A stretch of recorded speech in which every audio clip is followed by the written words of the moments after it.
a pink triangle, and the words "silence equals death." That's the famous symbol of the fight against AIDS and for LGBTQ equality.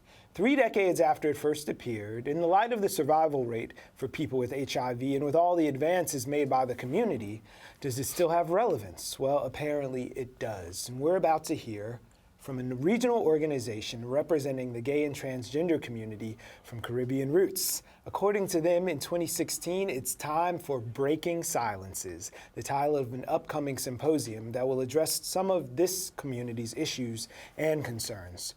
But first, we're going to listen to a few of the voices involved.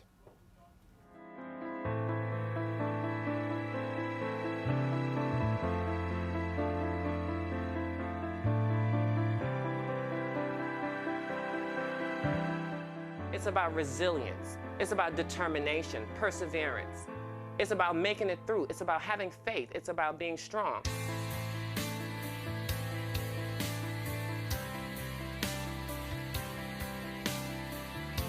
I felt like, wow, my father's never gonna know, and I would never really know if he, I would never know if he loves me for who I was. You have these slurs thrown at you. You're like, oh, burn a fire, like burn in hell. Like, how are you gonna just tell someone burn in hell for walking down the street and holding hands? I thought the demon I was fighting was me believing that I was a girl. The demons that I was fighting were people seeing that I knew I was a girl and them trying to take advantage of that. Like, God knows where my heart is. Just because I'm gay don't mean I don't go to church. I go to church.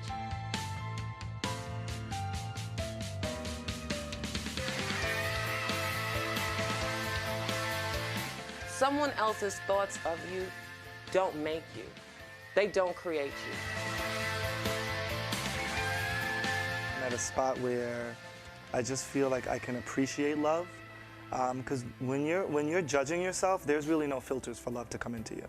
It's when you release that that judgment from yourself, then of course there's an authenticity in regards to the love that you receive.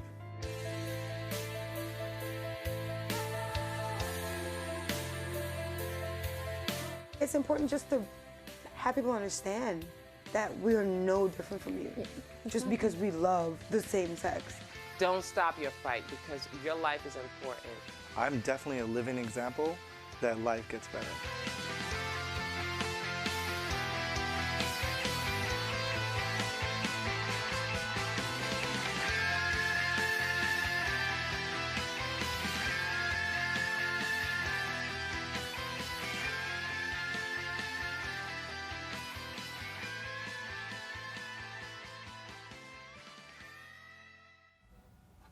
This Saturday, a full-day event will be held at the Interchurch Center in Harlem.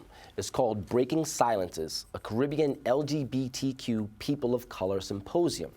Here to tell us about it are two of the symposium's organizers. Mohamed Amin is the founder and executive director of the Caribbean Equality Project, the group behind the film we just saw. And we also welcome Antoine Craigwell, president and CEO of a media company called DBGM, which stands for Depressed Black Gay Men. And welcome to PK Live, gentlemen. Thank you for having us. So we would be upset with you for having this symposium in Harlem with all the Caribbean people here, but the work is so good that we're going to let it pass and welcome you back home next year. Yes. But tell us about the impetus and what you expect to happen this weekend.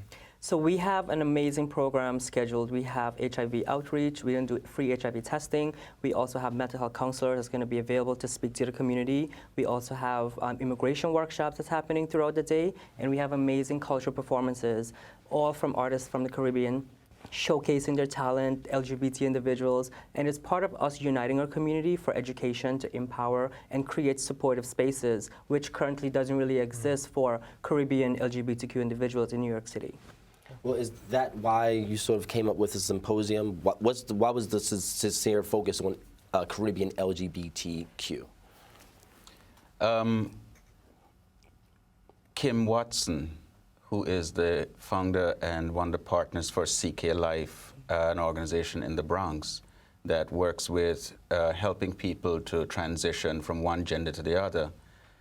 She was featured in a news report about the possibility of being deported to Barbados. And as a transgender woman, she would have faced a lot of trouble and torture and problems in Barbados, because Barbados is a former British colony, like Guyana and Trinidad and Jamaica and Grenada and St. Vincent and the Grenadines. And many of these Caribbean countries still hold their British colonial laws against buggery. Right. So even though in England, the British government had outlawed and decriminalized same-sex relationships back since the 1960s, in the Caribbean, despite the fact that many Caribbean countries had become independent and some republic, they had changed their laws. They still included the penal code for buggery, which is what it's called, days. from the colonial days, in their new constitutions, in their new criminal laws. So Kim was afraid that if she went back to Barbados, she would face torture and perhaps even worse. So when we saw that, we realized that Brooklyn, for example, is Brooklyn Central. Right. And Brooklyn has a heavy population of people from the Caribbean, many who have escaped from their Caribbean countries to come here, arguably to live in the anonymity that New York City provides it in among its 8 million people, and be themselves in some respects. As many people around the United States, Black Americans, have left towns and cities around the country and moved to New York to give them that kind of ability to be open, to be anonymous, to be themselves. But following them, especially if they happen to be lesbian, gay, bisexual, or transgender, is the stigma, is the shame, is the embarrassment that comes to their families if they come out even while they're here. So we know that in Brooklyn, for example, where there's one of the highest rates of HIV, concentrated in Bed-Stuy, Brownsville, East New York, Crown Heights, according to this New York City Department of Health, statistics going back to as of 2012, that many who are living hidden lives, their sexuality is hidden, are likely to contract HIV much quicker and not even want to do anything about it, because if they're living at a family member or sharing a room, they don't want the person to see the medication if they're taking medication. So they're not going to go and get treatment. So Mohamed, hearing these numbers and knowing about those situations, was it your idea to make something for within the community for folks to get together, or the balance of bringing a different sort of image to folks from the Caribbean who are LGBTQ as well? So I started the Caribbean Equality Project for this reason. Currently there's several Caribbean LGBT social groups, but when it comes to support and outreach, there really isn't any focusing on education, focusing on outreach. Antoine does an amazing job with DBGM, and this collaboration, it's a coalition of Caribbean-oriented organizations that really came together for this important work. And it's the first symposium. When you think about it, there's so many symposiums happening around New York, around the country, but not focusing on Caribbean LGBTQ people. And this is the first one that's happening right here in New York City, where we have a large Caribbean population. And like Antoine said, with that, it comes with the baggage of stigma and shame associated with being gay and having HIV. It's like, you don't even think about it. We created the clip you guys saw from My Truth, My Story. It's a larger film. Yes, My Truth, My Story is really about sharing authentic, unspoken stories of LGBTQ individuals.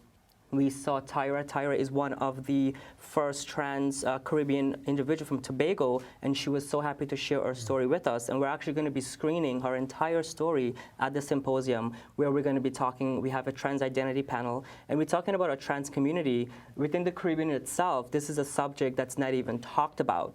And this is going to be the first panel discussion we're having with trans women sharing their stories and what it's like, and we're going to be screening Tyra's story at the symposium. Well, speaking of screenings, we also have the trailer from You Are Not Alone, so let's go to that.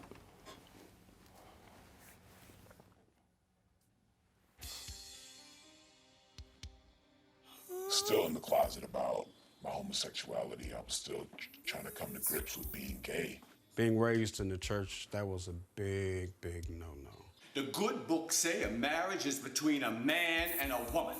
What's wrong with you? Do you need to see somebody? Do you need help? That was the one thing that severed any relationship that we ever could have. I was promiscuous. And I stopped counting after 100.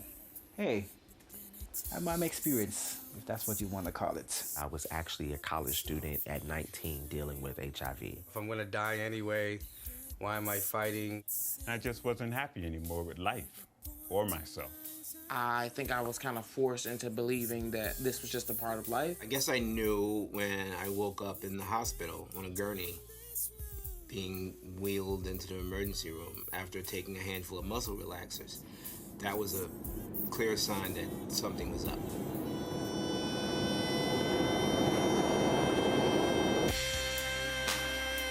The problem is in your head at the moment, so you gotta talk to other people. You've gotta share what's going on inside. You just kind of got to get over your homophobia. You need to pray and ask for forgiveness. It's not as simple as that. Because often their voices have not been heard. Your voice is part of your body. It needs to be connected to who you are. It's who we be. I don't do black, I be black. I don't do male, I be male. I don't do gay, I be gay. This is you, and this is how God made you, and this is, I believe, how God has made me. Talk about that pain being in an anti-gay and black world. We are not meant to be inauthentic for very long. So I don't have to be perfect being me. I just have to be me. Well, what are you going to do on the last day of judgment? I said, I'm going to say to Allah, Allah, get you a big popcorn, a giant soda, and let the video roll.